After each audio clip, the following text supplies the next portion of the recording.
అక్షయ పాత్ర అంటే ఏంటి? ఎంత తోడినా తరగకుండా వచ్చేది. అవునా? దానిలో అంతలా ఎలా పడుతుంది? ఎలా నింపి పెడతారు? అలా కాదు.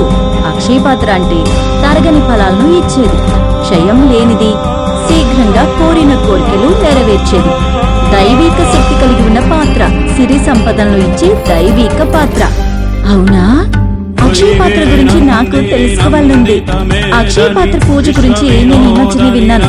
మన రాజశ్యామల పీఠం నిర్మల్లో అమ్మ ఆవిర్భవించిన అక్షయ తృతీయ అంటే ఏప్రిల్ 30, 2025 రోజు అక్షయ పాత్ర పూజ స్వయంగా భక్తులచే చేయించి అక్షయ పాత్రను భక్తులకు ఇస్తున్నారు. వావ్! నాకు ఆ పూజ గురించి తెలుసుకోవాలనుంది. నాకైతే దేనికి లోటు లేకుండా చేసే అక్షయ పాత్ర అమ్మవారి ఆశీర్వాదం తప్పకుండా కావాలి. నేనైతే అస్సలు మిస్ అవ్వను. మీకు కావాలంటే డిస్క్రిప్షన్ లో ఉన్న ఈ నెంబర్లకు సంప్రదించగలరు. 9573245169, 738623079. శంకర తోషిణి కల్మషమోషిణి ఘోషరతే